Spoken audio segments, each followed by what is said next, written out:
Nous abordons, lors de ce premier cours de votre troisième année à l'école normale, les États européens au XIXe siècle. Il est évident qu'il ne pourra pas être question de l'ensemble des États européens et que je ne prendrai que les plus importants d'entre eux. Autrement dit, il sera question successivement de la France, du Royaume-Uni, de l'Allemagne, de l'Italie et de l'Autriche-Hongrie. En effet, la Russie a déjà fait l'objet d'une leçon, séparément, et la Belgique sera l'objet du prochain cours. Je commence donc par la France. Et quand on parle de la France au XIXe siècle, au début du XIXe siècle, inévitablement, on doit faire référence à Napoléon et à l'Empire napoléonien. Au lendemain de la Révolution française, qui se termine à l'époque du Directoire, c'est-à-dire à la fin du XVIIIe siècle, en 1799, un coup d'État a lieu, le fameux coup d'État du 18 Brumaire, en 8. À l'occasion de ce coup d'État, un général, glorieux à la suite de ses campagnes en Italie et en Égypte, qui s'appelle Bonaparte, prend le pouvoir avec deux comparses qui seront consuls avec lui. Le consulat va d'ailleurs évoluer de plus en plus vers un pouvoir personnel, puisque Bonaparte va très rapidement devenir premier consul à vie. Le consulat est une période de transition entre la République et la monarchie. En effet, Bonaparte, qui est consul entre 1800 et 1804, devient tout doucement, mais certainement, un monarque, au point qu'en 1804, il se fait couronner empereur, le 2 décembre, à Notre-Dame, renouant ainsi avec le sacre de Reims que les rois de France pratiquaient depuis le Moyen-Âge. Il veut ainsi se concilier l'Église et les catholiques. On peut dire que l'Empire napoléonien est une synthèse entre l'Ancien Régime et d'autre part la Révolution. En effet, on peut dire que l'Empire napoléonien, suivant d'ailleurs en cela une partie, je dis bien une partie de l'époque révolutionnaire, renoue avec l'Ancien Régime et avec l'époque Louis XIVienne en centralisant le pouvoir. Son pouvoir est autoritaire. Il va aussi recréer une noblesse d'empire, non pas fondée sur la naissance, mais fondée sur le mérite. En effet, les nobles, barons, comtes, ducs ou princes qui seront créés comme tels par Napoléon pendant l'Empire le sont parce qu'ils sont de grands généraux ou parce qu'ils sont des grands diplomates ou des hauts fonctionnaires de l'État.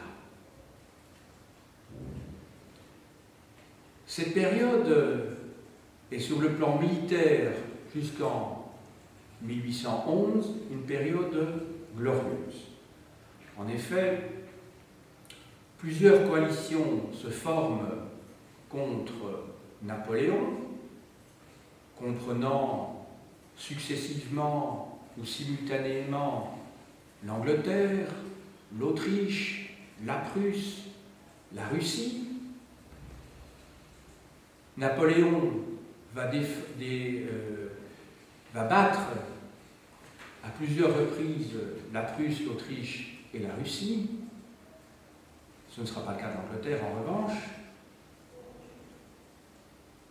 Et c'est seulement à partir de 1812 que les choses tournent mal. En effet, Napoléon, à la suite de la rupture de son alliance avec le tsar de Russie, envahit la Russie, ou en tout cas mène campagne en Russie, jusqu'à Moscou, mais comme d'autres conquérants qui se sont lancés à l'assaut de ce territoire, ces armées sont prises par l'hiver, par la glace, et c'est la déroute.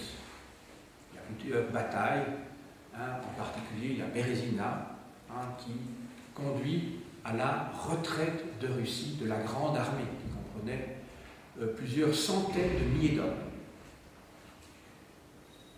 Et puis, c'est la retraite en Europe, en France même, et les alliés qui se battent contre Napoléon le battent.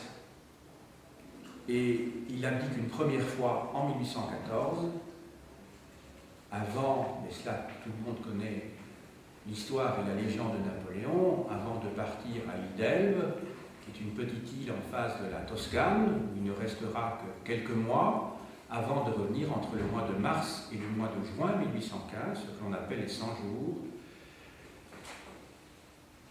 et qui conduira finalement à la défaite finale de Waterloo le 18 juin 1815. Il sera dès lors exilé définitivement, cette fois, sur l'île de Sainte-Hélène, où il va décéder 6 ans plus tard, en 1821. Ce qu'il faut retenir de l'époque napoléonienne sur le plan économique et social, maintenant, c'est tout d'abord que Napoléon ne s'est pas seulement battu avec des armes.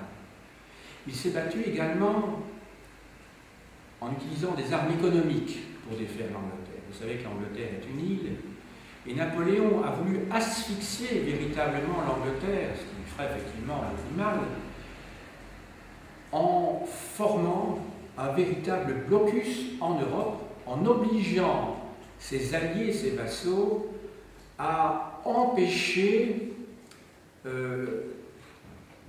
l'arrivée des navires anglais dans les ports du continent. Pour cela, d'ailleurs, Napoléon va devoir également envahir l'Espagne, où une guérilla nationaliste patriotique va se développer. Je renvoie en particulier aux célèbres tableaux de Goya, qui peuvent être vus au musée du Prado à Madrid, avec le fameux Dos et Tres de Mayo, où l'on voit, pour le dernier tableau, donc l'exécution de partisans espagnols par des soldats français.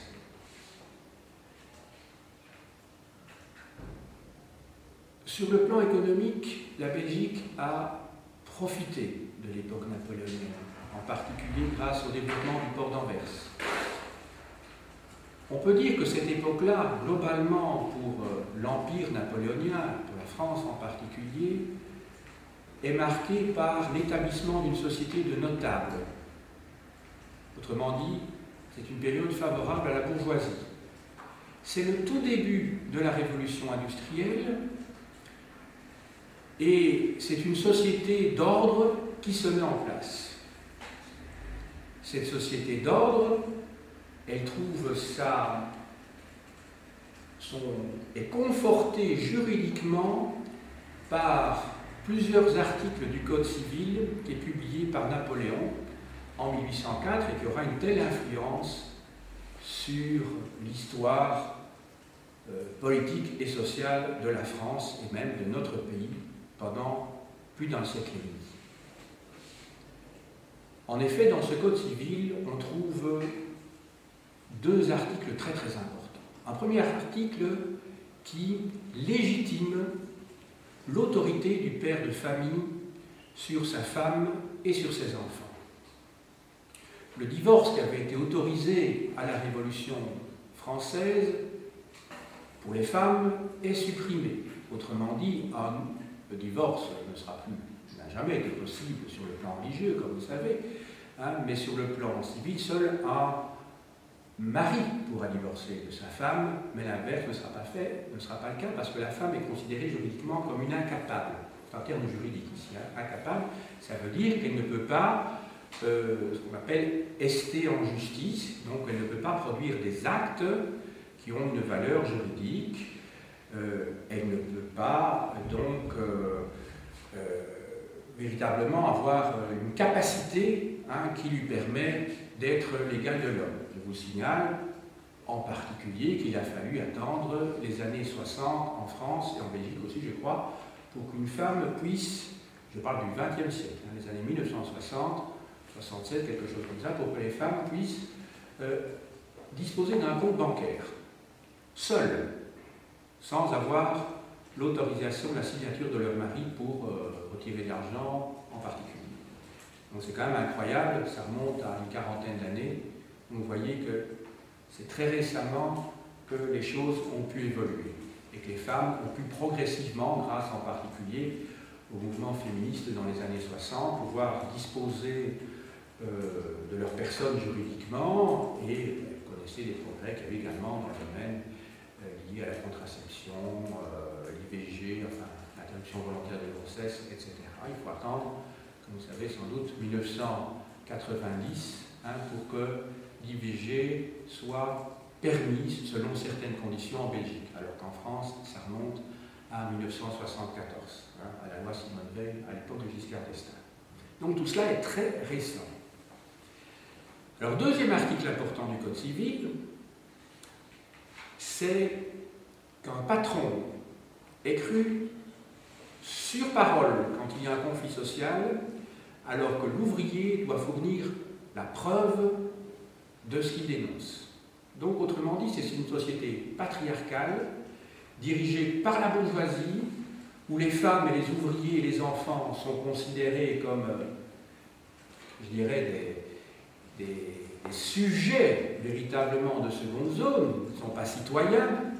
Donc c'est une société machiste, hein, dirigée par des notables, pourrait-on dire. Donc ces deux articles vont avoir un rôle essentiel dans la suite du XIXe siècle et au XXe siècle. Donc vous retenez bien, en matière sociale, le patron est cru sur parole, on peut dire n'importe quoi, lors d'un accident de travail en disant ce qu'il veut, hein, alors que l'ouvrier doit fournir la preuve, et ensuite, donc, le père de famille a l'autorité absolue sur sa femme et ses enfants. On en est un peu revenu à la situation qui existait déjà dans l'Empire romain du pater familias. Voilà pour l'époque napoléonienne. Alors, la France maintenant, à partir de 1815 jusqu'en 1914. La période qui suit la défaite de Napoléon est marquée par un événement important sur le plan diplomatique qui est le Congrès de Vienne, qui se réunit en 1814-1815, donc en Autriche. Ce Congrès de Vienne, il a plusieurs objectifs, mais surtout, il s'agit d'un congrès de type réactionnaire, qui veut revenir à la situation antérieure à celle de la Révolution française, qui avait complètement bouleversé l'échiquier européen. En effet, en 1815, plusieurs principes sont mis en évidence. Le premier principe, c'est le principe de légitimité, selon lequel les souverains qui avaient perdu leur trône avant la Révolution française ou pendant la Révolution française le retrouvent. Principe de légitimité, donc. Ce qui, pour la France, va avoir une incidence évidente, c'est que c'est le frère de Louis XVI, Louis XVIII, qui va monter sur le trône.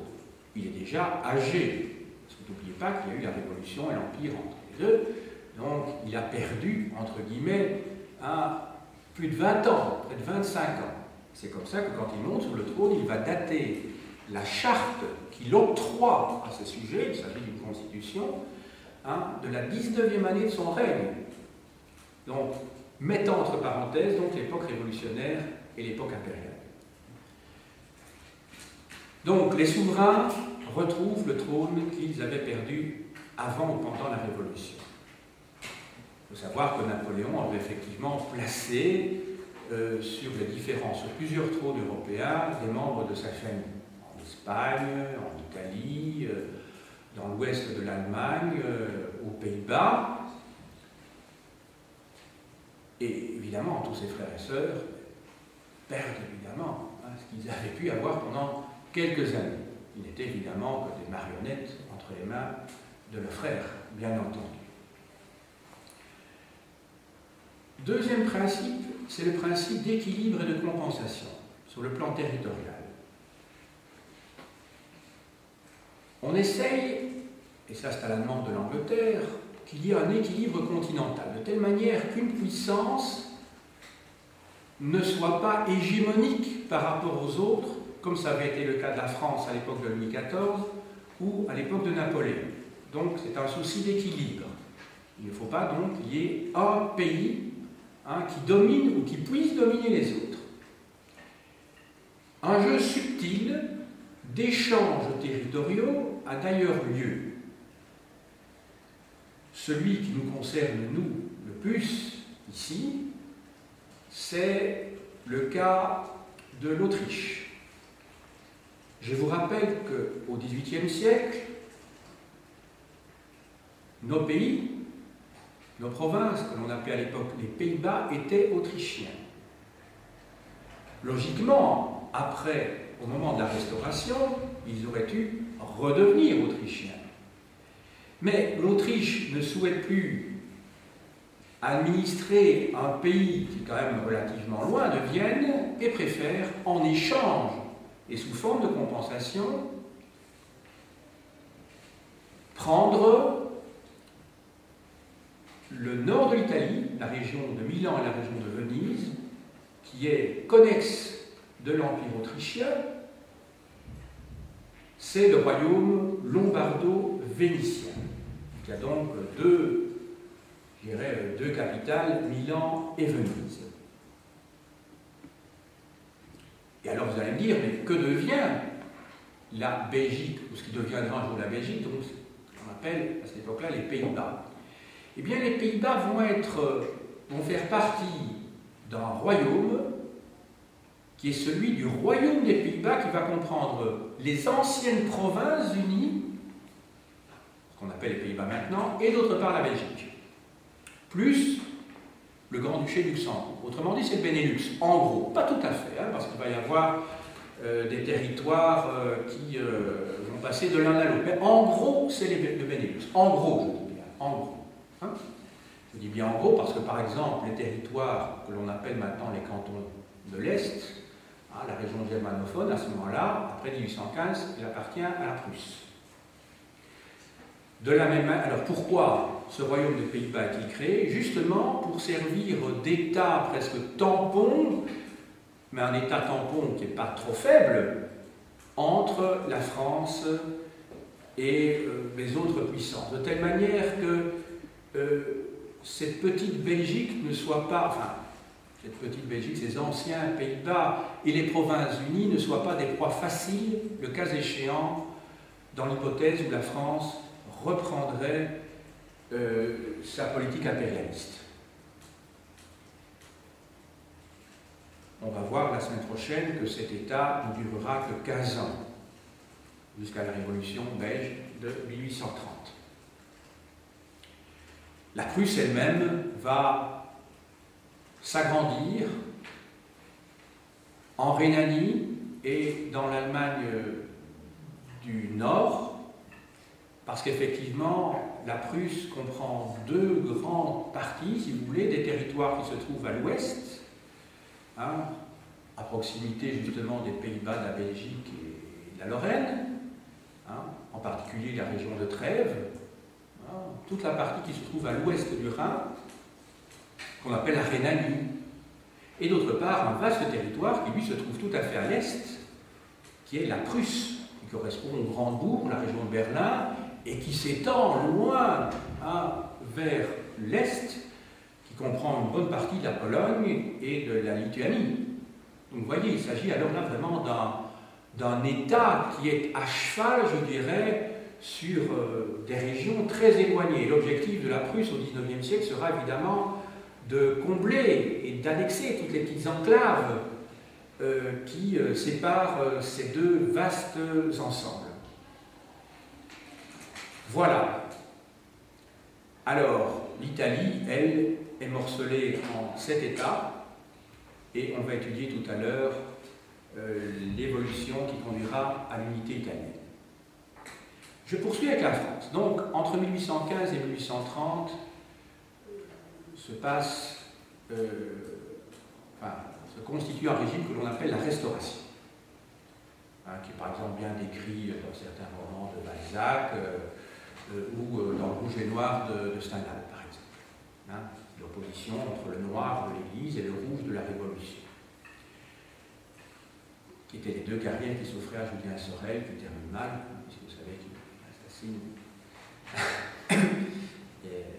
Madame de Rênal et qui finit. Comment dirais-je? Non, c'est pas Madame de Rênal qui l'assassine. Et non, puisque elle-même tombe dans les pommes. C'est qui l'assassine encore? C'est la femme? Non, c'est l'autre femme, Madame, qui était une noble, j'ai oublié son nom, Madame de Rênal étant la gouvernante, c'est ça. Et lui, finalement, on lui coupe la tête. Alors, parce que j'ai vu ça il y a 35 ans, donc c'est plus très frais dans mes souvenirs. Cette période de la Restauration est donc une revanche pour les nobles qui ont dû partir au moment de la Révolution et de l'Empire et qui vont faire payer cher, bien sûr, à la population. On va même parler de terreur blanche, à un moment donné, comme on a pu parler de terreur rouge à l'époque de la Révolution bolchevique, de terreur blanche, le blanc étant synonyme de la réaction. Le blanc étant également la couleur de la royauté.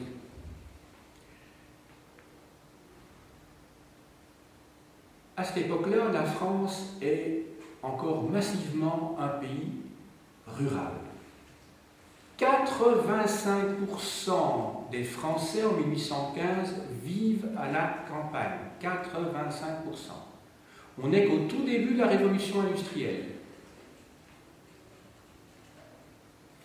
Quand vous pensez qu'en 1914, un Français sur deux vit encore à la campagne. Maintenant, je crois qu'il représente peut-être 5% des habitants en France, grand maximum. Donc vous voyez que cette révolution industrielle en France s'est étalée et était beaucoup plus lente, même si elle était rapide dans le dernier tiers, même la deuxième moitié du XIXe siècle, ça s'est fait beaucoup plus lentement qu'en Angleterre, comme on va le voir tout à l'heure. Alors, en 1830, le gouvernement de Charles X, qui est le dernier des Bourbons, est renversé. C'est un roi très réactionnaire, et il est remplacé par un gouvernement de type bourgeois qui défend essentiellement la haute finance, les grands industriels, donc la grande bourgeoisie, et c'est ce qu'on appelle la monarchie de Juillet. En effet, c'est au mois de juillet 1830 que Charles X avait publié 4 ordonnances qui suspendaient les libertés civiles, publiques et organisait de nouvelles élections. Et c'est un lointain cousin, qui était duc d'Orléans, qui s'appelle Louis-Philippe, qui, à ce moment-là, monte sur le trône. D'ailleurs, symboliquement, à ce moment-là, le drapeau de la France n'est plus un drapeau blanc avec fleur de lys, mais devient le drapeau tricolore qui était celui de la Révolution française, donc bleu, blanc, rouge. Pour montrer que ce nouveau roi est au fond le roi du peuple et n'est plus le roi d'un territoire. D'ailleurs, il devient roi des Français et il n'est plus roi de France. Et ce n'est pas par hasard, évidemment, que le premier roi en Belgique va être roi des Belges, 1 an après que le titre de roi des Français ait été donc donné au roi Louis-Philippe. Louis-Philippe est d'ailleurs le beau-père de Léopold Ier. Cette époque est marquée par la domination de la grande bourgeoisie, je dis bien la grande bourgeoisie, Mais ce qui va faire chuter ce régime en 1848, c'est essentiellement le fait que ce régime va se radicaliser, que ce régime va, comment dirais-je, perdre sa caractéristique libérale, en particulier en ce qui concerne la liberté de la presse.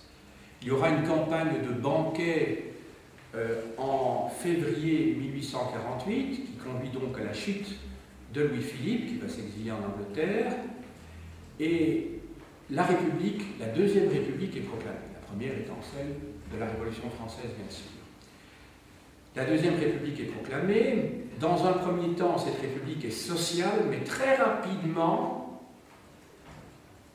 les milieux conservateurs et réactionnaires vont prendre le dessus, et au mois de juin, lorsque les ouvriers vont organiser des émeutes, et lorsqu'il y aura la faillite des ateliers nationaux qui avaient été destinés à donner du travail aux chômeurs, le général Cavaignac, qui avait pourtant participé à cette révolution de février 1848, va écraser dans le sang la révolution ouvrière. Et c'est ainsi que va se mettre en place un régime qui se veut populiste et conservateur à la fois, dans un premier temps, lorsque un président de la République va être élu, à savoir le neveu de Napoléon Bonaparte, qui va présider d'abord aux destinées de la France de fin 48 jusqu'à décembre 51, qui est Louis-Napoléon Bonaparte, qui va fonctionner par plébiscite. C'est-à-dire que, pour montrer qu'il a l'assentiment de la masse, il va organiser une sorte de super référendum pour confirmer effectivement certaines des dispositions qu'il va prendre. C'est ainsi qu'il y aura des plébiscites, d'une part pour justifier et confirmer le coup d'État du 2 décembre 1851, qui fait de lui un prince-président à vie, et ensuite, lorsque l'Empire va être proclamé précisément un an plus tard, le 2 décembre 1852. Donc, lorsque Louis-Napoléon devient empereur sous le nom de Napoléon III. C'est ce qu'on appelle le Second Empire. Donc, de 1852 donc de décembre 1852 jusqu'à septembre 1870, au moment où il y a la guerre franco-prussienne. Vous remarquez que cette date de 2 décembre n'est pas due au hasard, puisque c'est le 2 décembre 1804 que Napoléon s'était fait couronner empereur, donc à Notre-Dame. Donc c'était une date symbolique. Mais il s'agit chaque fois de coups de force, de coups d'État. Et c'est a posteriori que Louis-Napoléon d'abord, et puis Napoléon III, c'est le même personnage, mais qui porte des noms différents, fait avaliser par la population ces coups d'État, ces coups de force, où il a effectivement une majorité plus qu'absolue. Hein. Il y a des millions de gens qui votent effectivement pour lui. Ce que je ne vous ai pas dit, c'est peut-être aussi, c'est qu'en 1848, le suffrage universel avait été établi. Et que donc, on fonctionne à partir de ce moment-là avec le suffrage universel. Vous savez qu'en Belgique, il faudra attendre encore 70 ans. Il faudra attendre 1919 pour que les hommes de 21 ans au moins puissent voter avec une voix égale avec les riches, les pères de famille nombreuses et les capacitaires, c'est-à-dire ceux qui ont fait des études. La Belgique a toujours été en retard de ce point de vue-là. C'est pour ça qu'encore à l'heure actuelle, lorsqu'il se passe des événements dans la politique française, il s'agit d'avoir l'œil, parce qu'en général, il est rare qu'une décision importante prise en France, ou maintenant en Europe d'une manière générale, ne soit pas suivie à terme en Belgique. Ceci dit, la Belgique a un certain nombre de lois sociales qui sont bien plus avancées que les lois françaises, on est bien d'accord. Mais en 1936, il y a d'abord eu le Front populaire en France, et c'est juste après que les lois sociales et congés payés, la semaine de 40 heures a fonctionné également en Belgique. Le même mois d'ailleurs, c'est en juin 1836 aussi. Et donc il y a eu toujours un retard. En mai 68, il y a eu la révolution des étudiants en France. Une semaine après, c'était la révolution des étudiants en Belgique. À Louvain, à Bruxelles, etc. Donc vous voyez, on n'est qu'à 300 km. Et vous connaissez l'expression, quand il pleut à Paris, il brûle à Bruxelles. Il y a 300 km à l'heure du Thalys, où on met 1h20 pour aller à Paris. À l'heure de la télévision par câble ou par satellite, comprenez bien que Bruxelles fait partie, je dirais, de la banlieue de Paris. C'est inévitable. Nous faisons partie de la francophonie dont la capitale est quand même Paris. Ce n'est pas Bruxelles, la capitale de la francophonie, il ne faut quand même pas l'oublier. Donc on lit beaucoup de romans ici, ou de livres d'intellectuels français par la force des choses, parce que nous avons la même langue qu'eux, tout simplement. Alors, sous le Second Empire, sur le plan politique, il y a deux phases. Une partie, d'abord, une première phase qui va de 1852 à 1860, excusez-moi, donc qui dure 8 ans, et qui est ce qu'on appelle la période autoritaire. Autrement dit, Napoléon III gouverne seul, je dirais, avec l'appui, je dirais, des milieux conservateurs, et puis ensuite une phase où il doit desserrer l'étau pour ne pas avoir toute l'opposition contre lui et risquer une révolution qui va de 1860 à 1870, qui est donc la phase parlementaire, ou la phase libérale, pour être plus précis, la phase libérale. Donc il y a deux phases, une période autoritaire et une période libérale. Pendant cette période-là, il doit composer effectivement avec l'opposition sur base d'un certain nombre de compromis. L'aventure du Second Empire va se terminer en 1870, au moment où les Prussiens, sous l'autorité de leur chancelier Bismarck, va faire la guerre justement à la France. Je ne vais pas rentrer dans les détails de cette guerre parce que vraiment c'est un cours de synthèse aujourd'hui.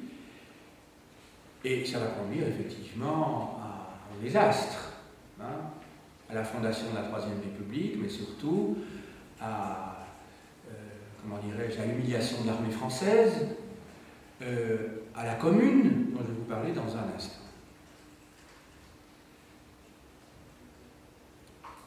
Alors, sur le plan économique et social, la période du Second Empire est une phase de croissance, et de croissance comme nous avons pu en connaître dans les années 90 dans le monde.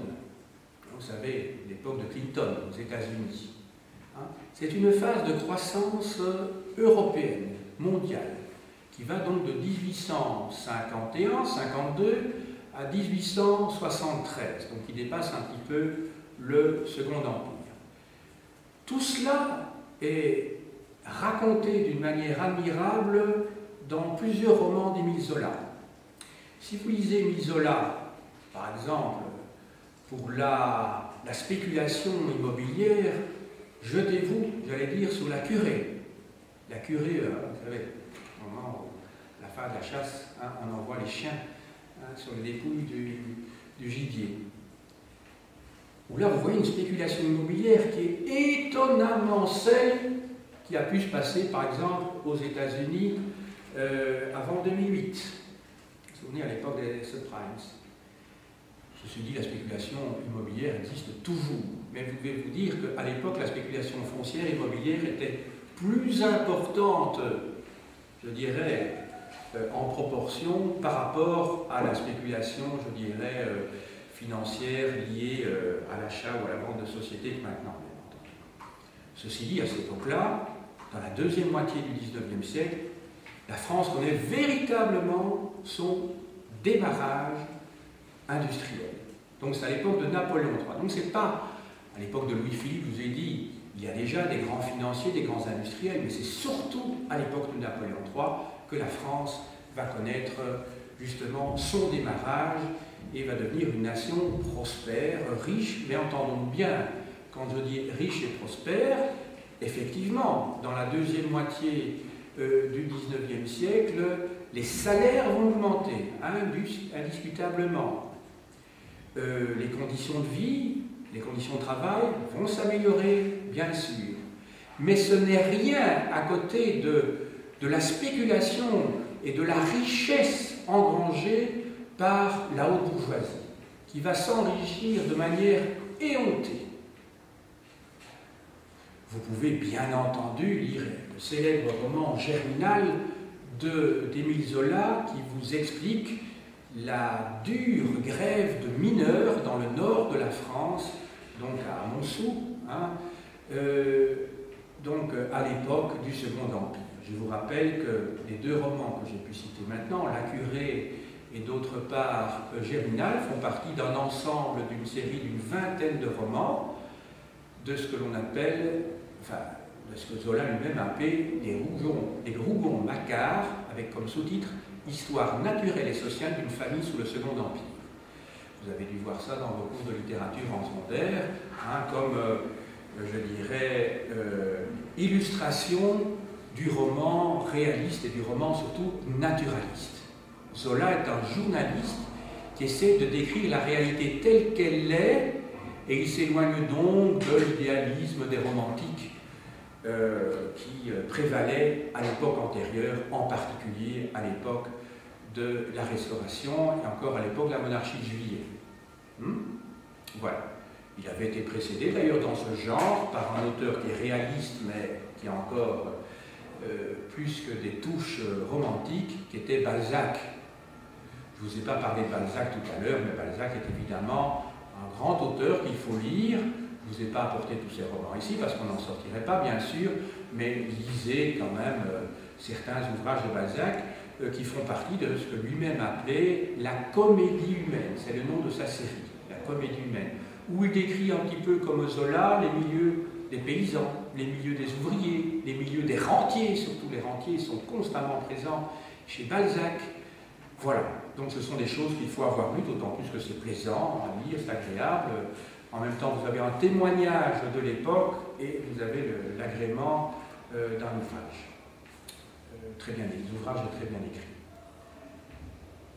Alors, on avance vers la Troisième République. Alors, la Troisième République, c'est cette période de l'histoire de France qui s'étend entre 1870 et 1914, pour la période que nous étudions aujourd'hui, parce que la Troisième République, en fait, ne s'arrête qu'en 1940, jusqu'au moment où le président Albert Lebrun, voilà, c'est la fin de la Troisième République en France, c'est la Deuxième Guerre mondiale, lorsqu'est créé l'État français de Philippe Pétain, qui va tenir pendant 4 ans. Voilà, ça c'est le régime de Vichy. Et donc la Troisième République va de 1870 à 1940, donc c'est une période très longue, 70 ans, mais la période que je vais évoquer ici se limite à celle qui s'arrête en 1914, avant la Première Guerre mondiale. Alors cette période-là, donc de la première Troisième République, est marquée par beaucoup de difficultés au début. C'est d'abord une république de notables, une république relativement fragile, parce que non seulement les Français ont été défaits par les Allemands, ils doivent payer des sommes colossales, des milliards à l'Allemagne comme indemnité.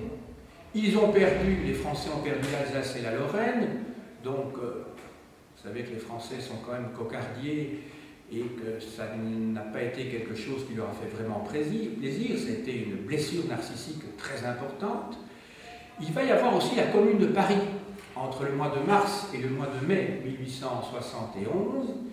La Commune de Paris, en fait, c'est une rébellion, une révolte, on peut même dire une véritable révolution, qui ne dure que 2 mois et demi à Paris. En effet, le gouvernement français avait décidé de négocier avec l'Allemagne la capitulation. Les Parisiens n'en ont pas voulu, mais il y a eu également des communes en province dont on parle beaucoup plus rarement. Et les Parisiens, qui avaient été assiégés, qui avaient connu la faim, qui souffraient beaucoup, d'autant plus le gouvernement français qui siégeait à Versailles, puisque Paris était occupé par les révoltés, les révolutionnaires, avec la mauvaise idée de couper la solde des gardes nationaux à Paris. Et donc tout ça avait créé une ambiance, je dirais, de révolte, sans compter qu'on trouvait à Paris de nombreux paysans qui avaient dû quitter les campagnes dans les décennies précédentes parce qu'il n'y avait plus de travail à la campagne, où les rendements étaient insuffisants pour pouvoir tenir le coup, le prix du blé n'étant plus assez rentable.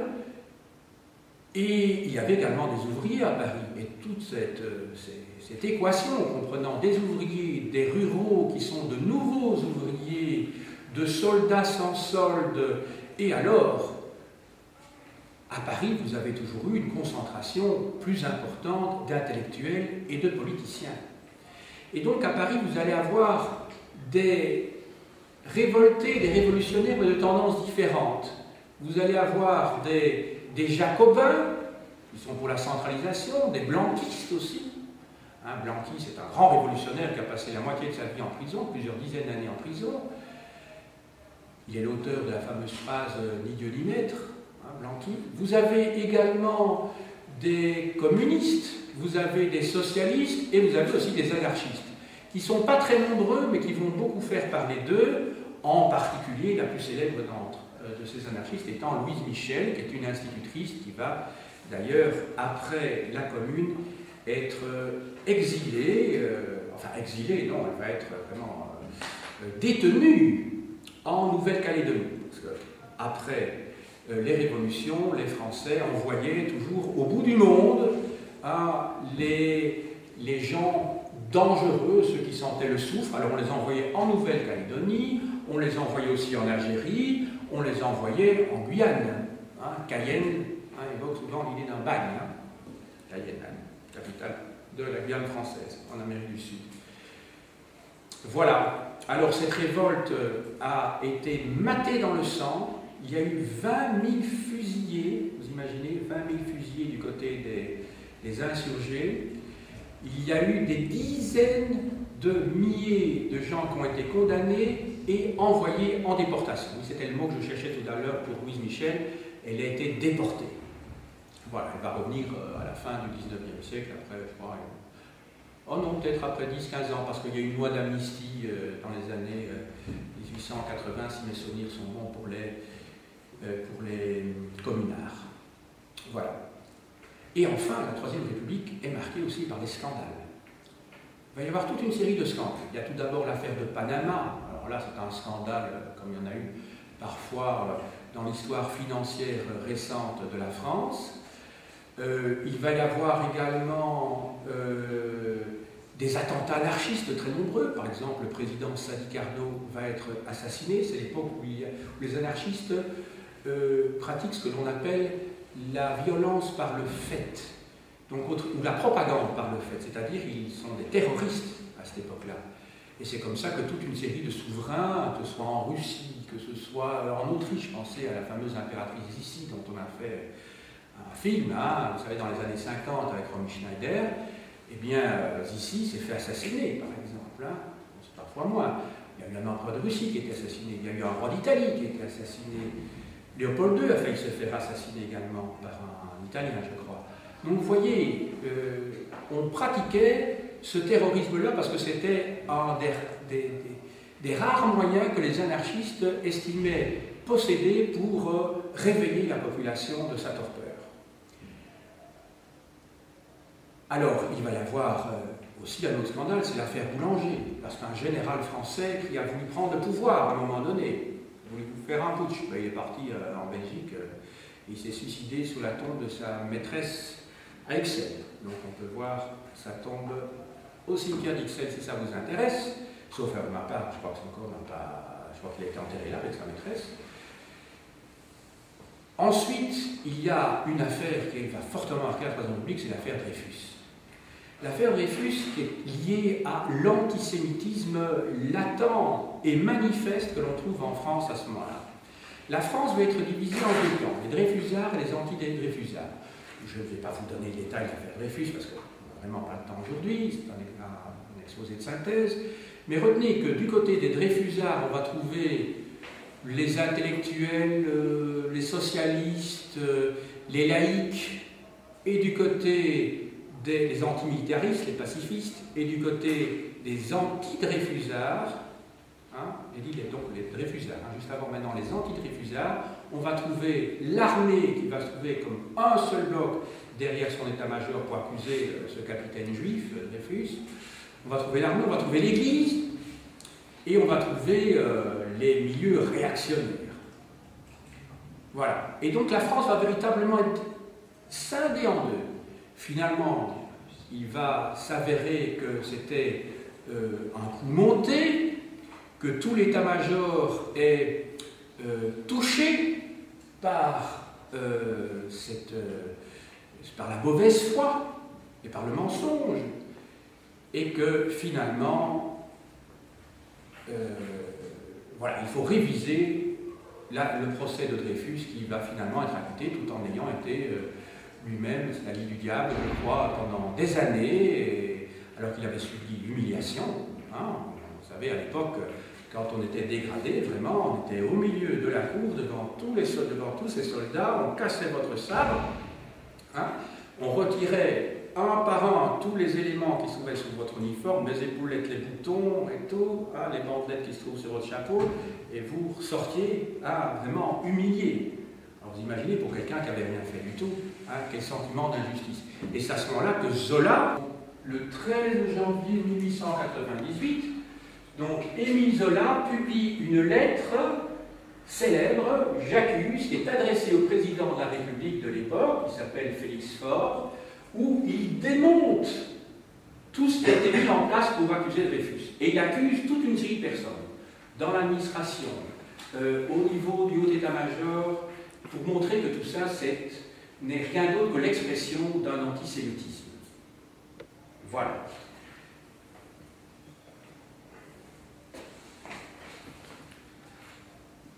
Alors, la France, pendant cette période de 1870 à 1914, connaît d'abord une période de récession.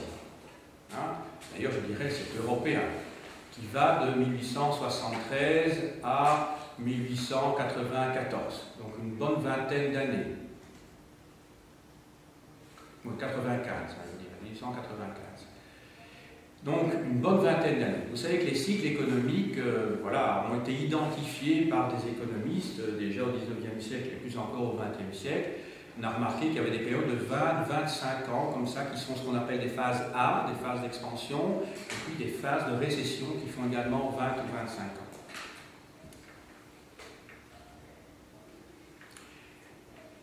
Alors, phase de récession qui n'empêche pas toutefois les rentiers de s'enrichir. Pourquoi? Parce que le franc est stable, il n'y a pas de risque de dévaluation à cette époque-là. Les grandes dévaluations auront lieu plus tard, hein, en particulier dans l'entre-deux-guerres. Et les rentiers étaient très nombreux hein, à cette époque-là. Et je vous ai dit, hein, lisez Balzac et lisez Zola. Les ouvriers vont connaître une amélioration de leur sort, bien qu'on soit dans une phase qui globalement est donc une phase B, une phase de dépression. Les salaires pendant cette période-là vont augmenter de 60%. Les conditions de travail vont s'améliorer aussi.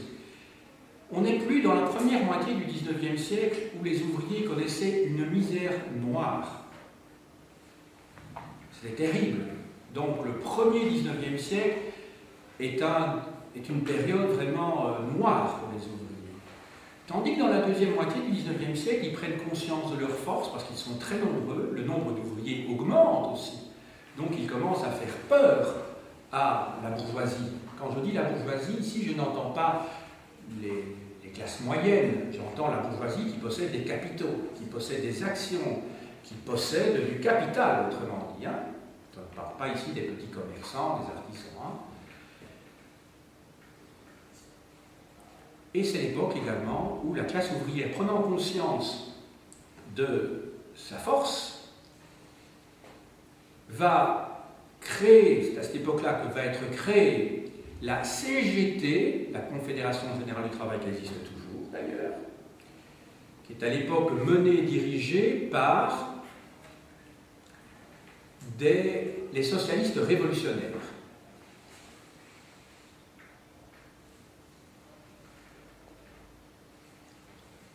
Les anarchistes jouent un rôle important à cette époque-là dans le domaine du syndicalisme. C'est un anarchiste qui va par exemple être à l'origine des bourses du travail.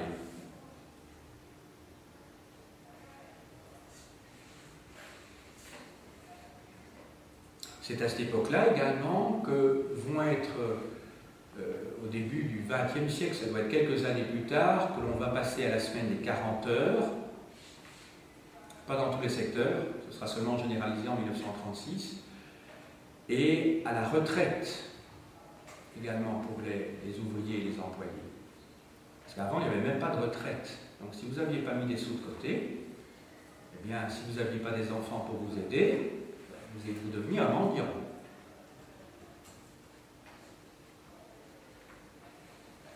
Alors, deuxième élément politique, je dirais, important pour les ouvriers, c'est qu'en 1905, les deux partis, il y en avait même plus que deux, il y en avait 3 ou 4, je crois, partis socialistes qui existaient à l'époque, vont fusionner. Et ils vont former donc le Parti socialiste dirigé par un marxiste qui s'appelle Jules Guesde, G-U-E-S-D-E, et d'autre part le célèbre Jean Jaurès. Jaurès, qui va être assassiné, hein, comme vous savez, juste avant la déclaration de guerre, au moment de la déclaration de guerre en 1914.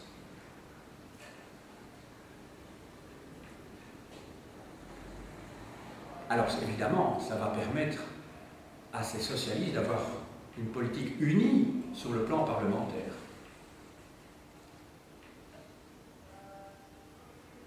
Il y avait effectivement eu, dans les 15 dernières années du XIXe siècle, des grèves importantes, des émeutes importantes. Et progressivement, la classe ouvrière ne se laisse plus faire, quoi. Elle commence à agir et à prendre conscience, je vous l'ai dit tout à l'heure, de sa force. Voilà, ça c'est pour la France. Alors, je vais maintenant continuer mon exposé en vous parlant, mais cette fois-ci beaucoup plus brièvement, de l'Angleterre et des autres pays que j'avais annoncés tout à l'heure. Alors, je commence tout d'abord par l'Angleterre. Alors, l'Angleterre, au XIXe siècle, est incontestablement la première puissance économique du monde. Elle va avoir, pendant le XIXe siècle, près de 40 ou 50 ans d'avance sur le plan économique par rapport au continent. C'est là que la révolution industrielle a débuté.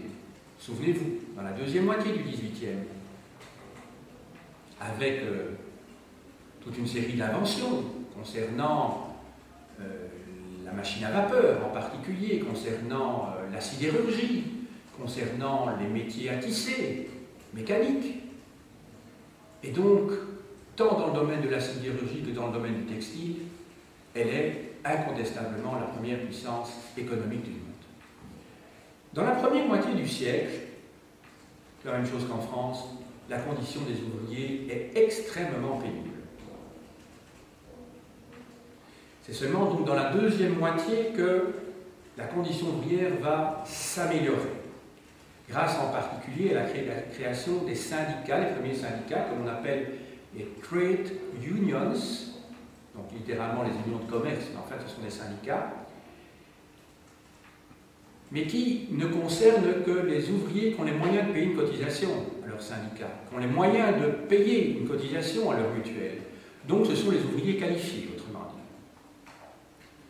dit. Et dans un premier temps, ces syndicats, je dirais, de l'aristocratie ouvrière parviennent à engranger quelques succès, mais Il faudra attendre le dernier tiers du XIXe siècle pour que les progrès soient beaucoup plus substantiels grâce à la création de syndicats révolutionnaires, autrement dit, qui sont formés d'ouvriers de la base, qui ne sont pas des ouvriers qualifiés, parce qu'ils n'ont pas les moyens de payer des cotisations.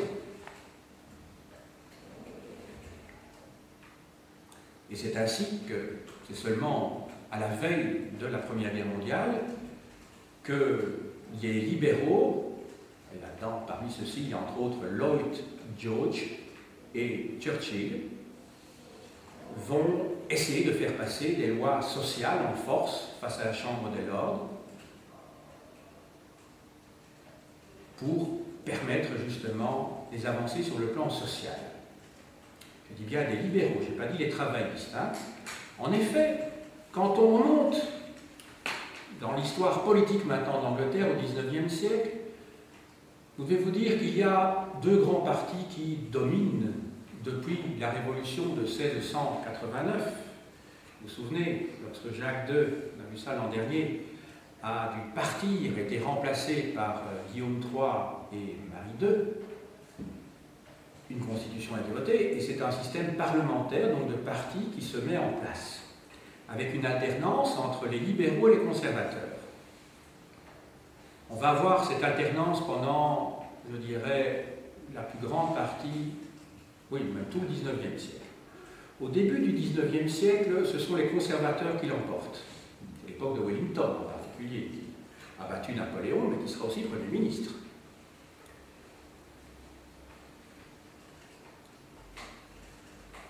Par la suite, vous allez avoir une alternance entre les libéraux et les conservateurs.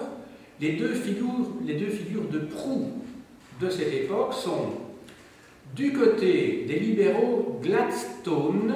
Vous souhaitez que j'écrive ces noms au tableau? Oui. Alors, Gladstone.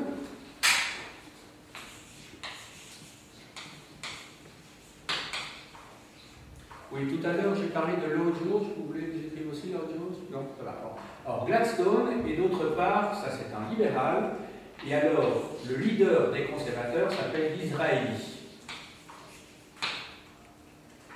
Voilà, Disraeli. Vous devez vous dire que la différence entre le programme des uns et des autres avant la fin du XIXe siècle est très proche.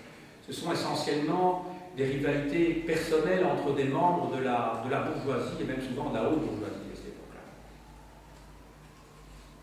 Le parti travailliste, ce que l'on appelle le Labour, oui, c'est un Labour, hein, ça veut dire littéralement le travail, n'a été créé qu'au début du XXe siècle, grâce justement à cette alliance avec les syndicats. Alors qu'en France, la politique a été très souvent séparée des syndicats, à la demande des syndicats. Vous voyez très bien, hein, en France, quand les socialistes sont au pouvoir, ils n'ont pas d'office, la CGT, la CFDT, Force ouvrière de leur côté. Les syndicats tiennent farouchement leur indépendance en France. En Belgique, ce n'est pas tout à fait le cas. Entendu, ça dépend évidemment des périodes, mais on peut dire quand même que lorsque le Parti socialiste demande aux syndicats de se calmer un petit peu quand ils sont au gouvernement, parce qu'il y a toujours le chantage, ah ben, si vous continuez à nous embêter, ben, c'est ce nouveau les libéraux qui vont être au pouvoir, ça fonctionne. Hein. Le président de la FGTB, qui est le syndicat socialiste, siège au bureau du Parti socialiste le lundi matin. À partir du deuxième quart du XIXe siècle, le libre-échangisme s'impose. Il y a d'abord des lois sur le blé, ce qu'on appelle les Corn Laws. Il y a également des actes de navigation qui sont votés par le Parlement britannique qui favorisent le libre-échangisme. Autrement dit, l'Angleterre est le premier pays à sortir des politiques protectionnistes qui défendent la production intérieure pour oser se risquer à l'arrivée de produits étrangers sur son propre territoire avec des droits de douane très faibles ou inexistants, ce qui pourrait être une menace. Mais l'Angleterre, à ce moment-là, se sent tellement forte sur le plan économique qu'elle préfère supprimer les droits de douane, ce qui va évidemment concurrencer les produits locaux, mais qui va permettre également l'exportation de produits vers l'étranger qui sont beaucoup plus conséquents. Mais évidemment, ce sont les petits propriétaires terriens, vous imaginez, qui vont payer. Parce que les petits paysans, avec ce système des corn laws, c'est-à-dire que le blé peut venir d'étrangers dorénavant, en n'étant pas taxé, ou très peu taxé. Donc ça constitue une menace pour les produits intérieurs. Et donc, de plus en plus de ces petits paysans vont grossir la classe ouvrière pour travailler dans les usines. Donc vous avez cet exode rural qui va être massif. Vous l'avez dans les autres pays européens aussi, mais vous l'avez d'abord et surtout en Angleterre. Ce qui conduit à cet univers décrit par Charles Dickens, en particulier dans Oliver Twist, où on voit cet adolescent qui arrive à Londres, sauf erreur de ma part, et qui doit travailler pratiquement dans un pénitencier. C'est-à-dire où on a de l'argent, effectivement, très très peu, mais tous les vagabonds, tous les mendiants, tous ces gens-là, qui sont considérés comme des menaces potentielles par rapport à l'ordre public, doivent travailler dans des sortes de bagnes, qui sont rien d'autre que des usines, où on exploite les gens. C'est un petit peu ce que les Allemands ont fait avec le service du travail obligatoire, le STO, pendant la Deuxième Guerre mondiale. Les ouvriers partaient là-bas, ils avaient effectivement un petit pécule, mais qui ne correspondait pas à la réalité de leur travail. Et on avait exercé un chantage en disant, mais pour tout ouvrier qui part en Allemagne, il y a un prisonnier qui revient en France. Ou en Belgique, la même chose. Voilà.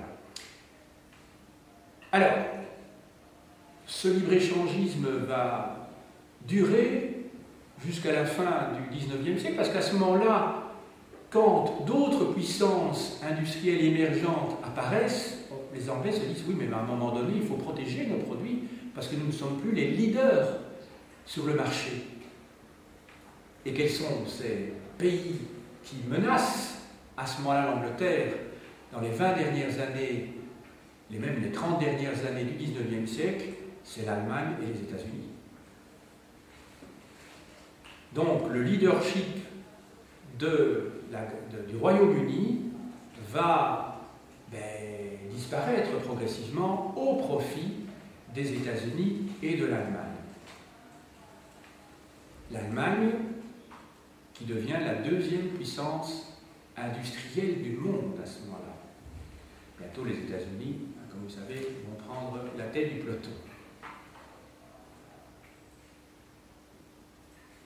Alors on va passer à l'Allemagne, parce que je ne vais pas vous décrire toute la politique intérieure de l'Angleterre, et en particulier la question irlandaise, c'est un gros problème, avec le problème de l'autonomie, le home rule, que j'ai écrit au tableau. Il y a toujours des difficultés à prononcer le deuxième mot. Il doit avoir je ne suis pas une bonne prononciation. Donc vous voyez, en fait, c'est l'autodétermination, l'autonomie des Irlandais par rapport à l'Angleterre, par rapport à la Grande-Bretagne. Et il faudra attendre le lendemain de la Première Guerre mondiale pour que l'Irlande devienne un État libre au sein du Commonwealth. Et puis maintenant, l'Irlande est un État tout à fait indépendant, je crois que c'est depuis la Deuxième Guerre mondiale. Pendant une vingtaine d'années, il a eu le statut, un statut intermédiaire, un petit peu d'État libre, mais au sein du Commonwealth à ce moment-là. Mais ça ne s'est pas fait sans peine, parce que certains Irlandais, comme Panel, décidaient de travailler par la voie parlementaire, et d'autres étaient franchement des résistants contre les Anglais sur le terrain. Il y a eu des films récemment, vous avez peut-être vu à la télévision. Comment? Le vent se lève, exactement. Exactement. Voilà, donc je ne vais pas aller plus avant dans l'histoire de l'Angleterre. Maintenant, je dois encore parler de l'Allemagne et de l'Italie. Alors, l'Allemagne et l'Italie connaissent un destin un petit peu semblable sur le plan politique, pas du tout sur le plan économique, mais sur le plan politique. En effet, en 1815, les chefs d'État, les souverains se réunissent à Vienne et décident la nouvelle organisation de l'Europe. Ils ne tiennent pas compte de la vie des populations. Autrement dit, on se partage le gâteau, les souverains se partagent le gâteau, mais en tenant pas compte du tout de la vie des populations. Je vous ai parlé tout à l'heure des Autrichiens qui s'emparent ou annexent le nord de l'Italie. Vous pensez bien que les Italiens qui se trouvaient en Lombardo-Vénétie n'ont pas de sympathie particulière pour les Autrichiens. Hein, mais on verra ça tout à l'heure quand je parlerai d'Italie. Même chose, hein, l'Allemagne est divisée en un certain nombre de petits États ou de grands États, mais depuis les guerres napoléoniennes était né un sentiment patriotique en Allemagne. Et les Allemands voulaient l'unité, l'unification d'Allemagne. Les grands intellectuels avaient joué un rôle à ce niveau-là en particulier. Alors, la puissance qui va rassembler autour d'elle les suffrages des Allemands, c'est la Prusse. En effet, grâce à son Premier ministre, qui gouverne à partir des années 1860, en Allemagne, le Premier ministre s'appelle en Prusse un chancelier, l'Allemagne va progressivement avancer vers la voie de l'unité. Ce personnage, vous le connaissez, c'est Otto von Bismarck. Bismarck est donc le chancelier, le Premier ministre de Prusse. C'est un esprit très conservateur, il représente la noblesse terrienne, ce qu'on appelle les Junkers, J-U-N-K-E-R, S au pluriel évidemment en Prusse, donc une Allemagne, on dirait une Prusse assez archaïque en fait, assez archaïque. Et lorsque il devient chancelier, il mène une politique qui, par différentes voies, vont permettre l'unité. Tout d'abord, il va falloir éteindre ou faire taire les ambitions de l'Autriche dans la Confédération germanique, qui avait remplacé le Saint-Empire romain de la nation germanique au lendemain de la bataille de Wagram. Donc ça remonte à 1808, je crois, hein, la bataille de Wagram. Ou même 1809 peut-être même. Et le Saint-Empire romain de la nation germanique sous l'autorité des Habsbourg avait disparu au profit de la Confédération du Rhin, à l'époque de Napoléon, qui devient la Confédération germanique au lendemain donc, du traité du Congrès de Vienne. Dans un premier temps, Bismarck, donc la Prusse, défait les Autrichiens. Il y a la bataille de Sadowa, S-A-D-O-W-A, où les Autrichiens sont battus par les Prussiens. Ensuite, les Prussiens soutiennent les revendications nationalistes des Italiens contre les Autrichiens dans le nord de l'Italie. Ensuite, Bismarck va créer une confédération de l'Allemagne du Nord, cette confédération de l'Allemagne du Nord succédant à une union douanière que l'on appelle le Zollverein, qui veut dire l'union douanière. Hein. Zoll, c'est la douane, et Verein, hein, ça veut dire union. Hein. Vous connaissez les néerlandais, Vereniging, hein. Donc Zollverein. Donc l'union douanière des États d'Allemagne du Nord. Et finalement, pour rassembler tous les Allemands autour de la Prusse, il va provoquer, je dis bien provoquer, une guerre contre la France, mais il est assez malin pour que ce soit la France qui déclare la guerre à l'Allemagne. Quand je dis à l'Allemagne, à la Prusse. Et la Prusse va rassembler autour d'elle les princes et les rois qui régnaient dans la Confédération germanique. Il y avait plusieurs rois qui resteront en place, je vous le signale, jusqu'en 1918. On l'oublie parfois, mais l'empereur d'Allemagne était roi de Prusse, mais jusqu'à la fin de la Première Guerre mondiale, il y a le roi de Bavière, hein, il y a le roi de Saxe, qui était dans l'armée aussi, hein, qui faisait partie du haut commandement allemand. Il y avait également le grand-duc de Bade-Württemberg, le Hanovre, qui avait jusque la première moitié du XIXe siècle appartenu à l'Angleterre. À ce moment-là, je ne peux pas vous dire quel est son statut, à ce moment-là, le Hanovre a été déjà annexée par la Prusse, déjà à ce moment-là, au moment de l'unification allemande. Mais donc il y avait toute une série d'États. Je vous rappelle par exemple que le mari de Caroline de Monaco est prince de Hanovre. Enfin, je crois qu'ils ont divorcé, mais ils sont séparés maintenant, mais peu importe, prince de Hanovre. Voilà. Alors, à la suite de cette guerre de 1870-71, l'Allemagne unifiée annexe l'Alsace et la Lorraine, c'est un des points des articles du traité de Francfort.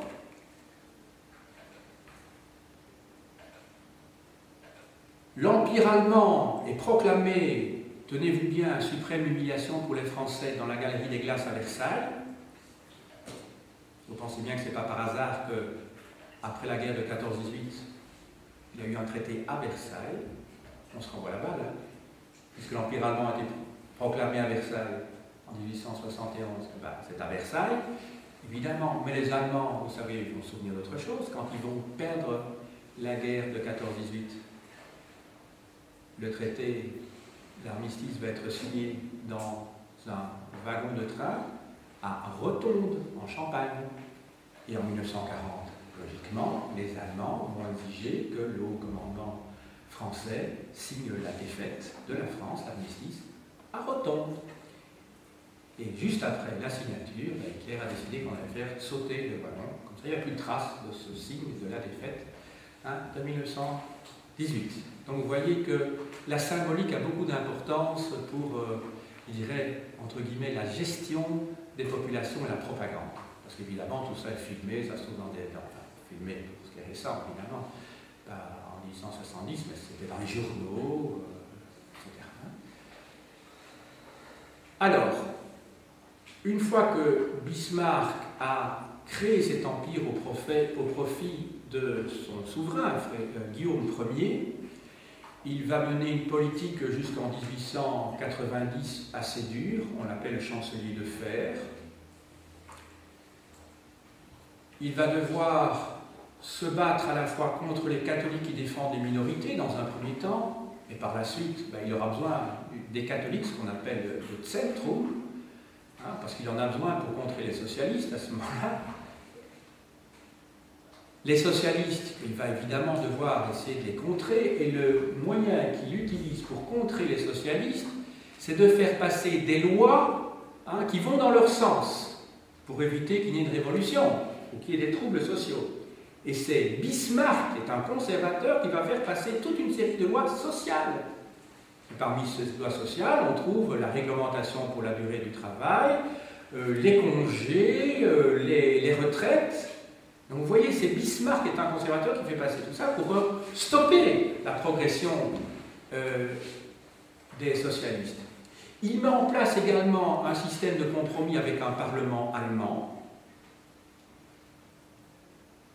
tout en ne supprimant pas, et il n'aurait pas pu le faire d'ailleurs, en ne supprimant pas les parlements des différents États allemands, parce qu'il y a des États, n'oubliez pas que l'Allemagne, à partir de ce moment-là, est un État fédéral, ce n'est pas un État centralisé. Il y a une capitale fédérale qui est Berlin, mais il y a toujours des capitales régionales comme Munich par exemple, peut-être Dresde aussi pour la Saxe. Et dans ces différents États, il y a toujours un parlement que l'on appelle un Landtag. Landtag, ça veut dire parlement régional si vous voulez. Tag, ça veut dire jour, on est bien d'accord, hein, mais le mot Tag en allemand, ou Tink, dans les pays scandinaves, signifie parlement. Je vous rappelle aussi qu'à l'époque moderne, donc à la fin du Moyen-Âge et au temps moderne, le Parlement du Saint-Empire romain et de la nation germanique, qui était une sorte d'ONU, si vous voulez, l'Assemblée générale de l'ONU, puisque l'Allemagne n'était pas unifiée, s'appelait la Diète. Et la Diète, ça vient d'un mot latin, dies, qui veut dire le jour. Vous connaissez dias en espagnol, hein? La Diète. Voilà.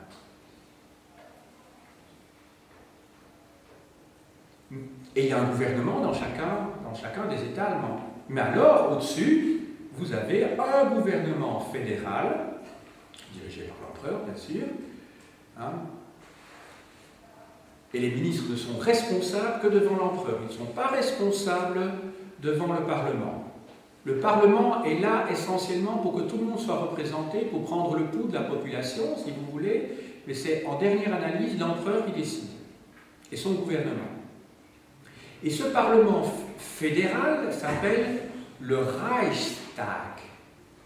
Vous voulez que j'écrive au tableau, ça va? Oui? Alors, Reichstag.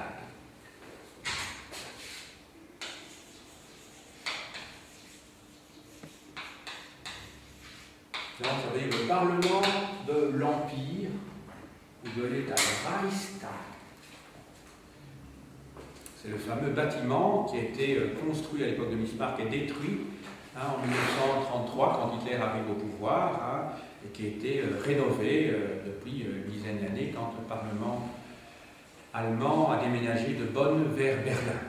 Il a quand même fallu une dizaine d'années entre la réunification et le déplacement de toutes les institutions fédérales là-bas. Donc, en fait, quand on parle d'Allemagne fédérale maintenant, vous devez vous dire que l'Allemagne est fédérale depuis 1871. Donc, il y a ça fait 140 ans que l'Allemagne est fédérale. Et la fédération a été supprimée à l'époque du Troisième Reich. Ça va? Alors, sur le plan économique et social, surtout sur le plan économique, l'Allemagne devient une grande puissance industrielle, vraiment une grande puissance industrielle. Pourquoi? Parce qu'elle a des ressources minières, charbonnières et, en termes dans le domaine du fer, également très importantes en Rhénanie. La région de la Ruhr, la Ruhr. Donc, c'est tous cet axe, vous savez, c'est tout l'axe du Rhin, la région de Essen, Düsseldorf, vous voyez, qui se trouve à l'est des Pays-Bas. Vous savez que c'est le Land, parce que ce que nous appelons une région en Belgique, les Allemands l'appellent un Land, au pluriel des Länder, avec un umlaut sur le A, et puis ER pour marquer le pluriel. Eh bien, le Land, il y a 17 Länder en Allemagne, donc c'est-à-dire 17 régions, un peu plus de 80 millions d'habitants maintenant en Allemagne. Eh bien, 17 millions d'habitants habitent dans le Land de Rhénanie-Westphalie. Donc, dans un seul Land, donc c'est la région où il y a toutes les industries. Enfin, pas toutes les industries, une grande partie des industries en matière sidérurgique. Bon, maintenant, le charbon n'est plus sans doute exploité, mais en tout cas, pendant longtemps, ça fait la richesse, évidemment, de la Prusse, puisque cette région-là appartenait à la Prusse. Alors, de grands industriels, de grandes industries se mettent en place à l'époque. Par exemple, les Krupp, dans le domaine de la métallurgie. K-R-U-P-P. Alors, vous savez qu'ils ont, par définition, collaboré à toutes les guerres, c'était des Allemands. Enfin, c'est pas de la collaboration, c'était vraiment des Allemands. Mais ils ont collaboré quand même, parce que d'une certaine manière, pendant la Deuxième Guerre mondiale, les usines Krupp ont fonctionné avec des esclaves européens qui n'étaient pas payés. Donc c'était tous les travailleurs qui venaient de Pologne, de Russie, de Belgique, enfin de partout, et qui travaillaient gratos. Vous avez peut-être vu la liste de Schindler, le film. Vous voyez que Schindler, il choisit comme ça. Lui, il a de bonnes intentions, c'est pour sauver les Juifs. Il dit, voilà, celui-là, ça me plaît, etc., pour travailler dans mon usine, mais gratuitement. Eh bien, donc, les Krupp fonctionnaient de la même manière. Vous savez que Krupp, ça existe toujours. Je crois qu'il y a encore des aspirateurs qui s'appellent Krupps. Maintenant, il y a un petit accent RIS, je crois. Krupps. Voilà. Même chose pour Thyssen. T-H-Y-S-S-E-N. Alors, Thyssen, vous savez, ce sont des gens qui ont redoré leur blason en créant des musées, par exemple. Vous pouvez voir à Madrid le musée Thyssen-Bormenica, par exemple. Comme il y a la fondation aussi du Guggenheim ou Gulbenkian, etc. Vous savez, ce sont des grands marchands de pétrole, comme il y a la fondation Bettencourt, mais ce sont en fait ou Rockefeller aux États-Unis, ce sont des gens qui ont exploité les gens qui, à un moment donné, ça fait bien. Alors on fait du mécénat posteriori, on met de l'argent pour la cathédrale de Chartres, pour Rockefeller, pour Bill Gates, maintenant, il a gagné des fortunes colossales. Évidemment, là, c'est peut-être pas sur base de l'exploitation comme ailleurs, parce que là, c'est surtout basé sur l'ingénierie et l'informatique. Alors maintenant, il a aussi créé une fondation pour pour les maladies en Afrique, je crois. Hein. Voilà. Donc vous voyez que c'est un processus assez fréquent. On essaye de redorer son blason après avoir bien pressé le citron avant. C'est classique, hein, pour sauver son âme, sans doute, que sais-je. Alors, aussi, une industrie, il y a Siemens aussi. Hein. Alors plus tard, il y aura, mais ça c'est plus tard, hein, quand les voitures, quand on va créer les voitures, ça sera au début du XXe siècle, il y aura Mercedes-Benz. Mais ça c'est plus tard, hein, ça c'est quand il y aura les premières voitures, hein, les premières automobiles. Donc ça c'est au début du XIXe siècle. Du XXe siècle, excusez-moi. Et alors vous avez aussi AEG, vous connaissez peut-être, hein, AEG, on dit chez nous, hein, AEG, des machines à laver, vous voyez ce que je veux dire. Hein. En fait, AEG c'est Allgemeine Elektrische Gemeinschaft. Donc c'est la Société Générale d'Électricité, AEG. Donc c'est AEG. Allgemeine Elektrische Gemeinschaft. Voilà. Voilà, j'ai cité quelques grandes industries de cette époque-là. Alors, on va passer à l'Italie maintenant. Alors, pour l'Italie, plus rapidement, l'Italie connaît un processus d'unification aussi. Après 1815, l'Italie est divisée entre 7 États. Il y a l'État lombardo-vénitien qui est rattaché à l'Autriche. Vous avez également 3 petits duchés qui ont à leur tête des princes autrichiens. Ce sont des protectorats, si vous voulez. Il y a Modène, il y a Parme, comme le jambon, et il y a la Toscane, capitale Florence. Donc, il y a déjà 4 États qui sont entre les mains des Habsbourg. Et à côté de ces 4 États-là, vous avez 3 États qui sont indépendants des Habsbourg. Vous avez tout d'abord les États pontificaux. Vous avez ensuite le royaume de Naples, qui comprend tout le sud de l'Italie et la Sicile. C'est ce qu'on appelle maintenant, et ce n'est pas sans intérêt, parce qu'il faudrait voir, je n'ai pas le temps de le faire, les liens entre la politique et l'économie jusqu'à l'heure actuelle. Le royaume de Naples, c'est ce qu'on appelle maintenant le Mezzogiorno, le midi de l'Italie, le Mezzogiorno, contre lequel, hein, ou duquel plutôt, les séparatistes lombards veulent se séparer. Vous avez entendu Umberto Bossi, qui est le chef de la Ligue du Nord, de la Lega. Hein? Eh bien lui, il voudrait créer une Padanie, c'est-à-dire un pays de l'Italie riche du nord de l'Italie, donc la région de Turin, de Milan, enfin le nord de l'Italie, où se trouve la richesse. Quand vous êtes à Milan, c'est l'industrie, comme si vous étiez en Allemagne, bon, hein, c'est la partie riche de l'Italie. Tandis que le sud, vous savez, Naples, la Sicile, vous voyez ce que je veux dire, hein, région rurale. Hein, c'est surtout de cette région-là que sont partis tous les émigrés qui sont arrivés aux États-Unis, en Belgique et tout. C'est des gens qui venaient de Naples, de la Sicile, de Palerme, hein, ce sont les Siciliens. Il y a encore beaucoup de gens d'origine sicilienne, je crois, dans la région de Charleroi. Ce n'est pas des Milanais, des Vénitiens que vous allez trouver, vous êtes bien d'accord. Voilà, c'est de l'Italie pauvre.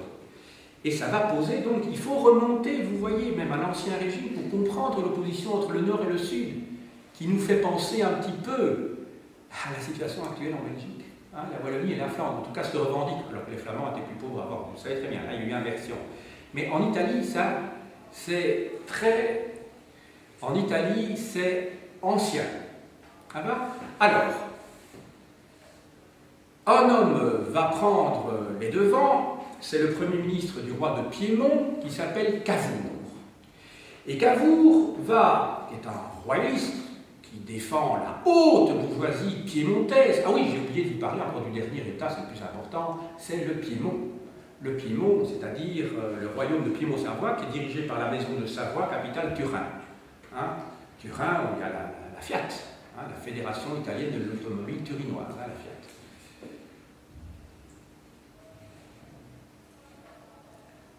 Il va bénéficier d'un appui qui est celui d'un révolutionnaire du Sud, qui est républicain, mais qui va se rallier au système monarchique dans un but d'unité, qui est Garibaldi, qui va, avec ses chemises rouges, libérer la Sicile et le royaume de Naples, c'est-à-dire un bon tiers de l'Italie, et une partie également des États pontificaux.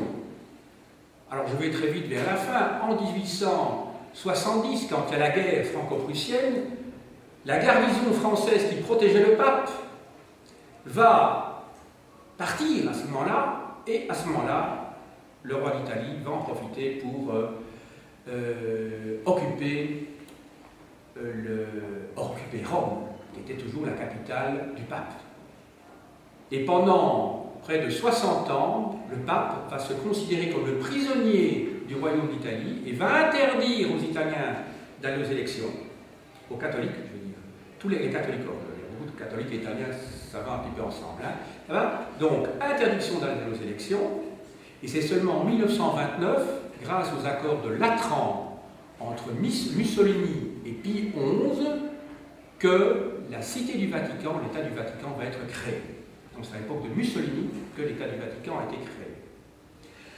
Alors, en 2 minutes, sur le plan économique et social, l'Italie, en tout cas jusqu'au dernier tiers du XIXe siècle, connaît en gros de grosses difficultés. Elle est en retard par rapport à l'Allemagne, à l'Angleterre et à la France, certainement. C'est dans le nord que la révolution industrielle va se faire. Dans le sud, vous avez essentiellement des paysans. Alors, les terres dans le sud sont trop petites que pour pouvoir être rentables, ou trop grandes également que pour pouvoir être organisées rationnellement. C'est paradoxal, mais c'est comme ça. Donc la productivité est faible dans l'Italie du Sud. Et c'est ainsi que vous avez de nouveau cette coupure entre le nord et le sud. Les milieux piémontais ont des représentants politiques, ce qui n'est pas le cas du sud. Donc la politique italienne intérieure va se faire essentiellement par les piémontais, par la classe politique du nord. Alors le sud, quelle serait la solution? J'en parlais tout à l'heure, l'immigration. L'immigration massive, vers où? Vers les États-Unis, par exemple, vers la France, vers la Belgique, voire vers la côte sud de la Méditerranée. C'est pour ça que la Libye va justement être conquise, plus exactement la Tripolitaine et la Cyrénaïque, avant que le Fezzan soit annexé également. La Somalie, Mogadiscio, c'est bien un nom italien, la capitale de la Somalie, Mogadiscio. L'Érythrée, et il y aura même la tentative qui va échouer au XIXe siècle de l'Éthiopie et qui sera reprise par Mussolini en 1935-36. Et en 1941, ils vont quand même être évacués par les Anglais. Voilà. Donc, ça c'est pour l'Italie. Donc très important le problème de l'émigration, excusez-moi. Et alors, un tout petit mot pour terminer pour l'Autriche, j'ai plus le temps, mais je le fais quand même. Il reste 1 minute? Oui. Alors, pour l'Autriche-Hongrie, il y a d'une part, jusqu'en 1861, c'est un régime absolutiste qui fonctionne. Et puis, un régime parlementaire doit se mettre en place. C'est un pays relativement archaïque et rural.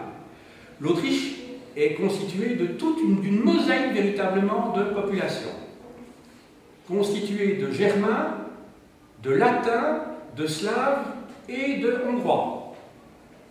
Alors une solution sur le plan des nationalités est ouverte en 1867. L'Empire d'Autriche devient l'Empire austro-hongrois. Ça devient une confédération de 2 États.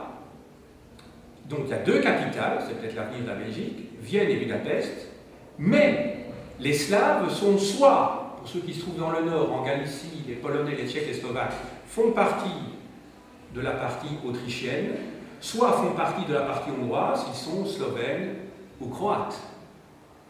Quant aux Roumains, ils sont dans la partie hongroise, la Transylvanie, ce sera une revendication de la Roumanie d'annexer la Transylvanie, donc l'ouest de la Roumanie actuelle, au lendemain de la guerre 14-18, c'est pour ça que les Roumains sont rentrés en guerre en 14-18.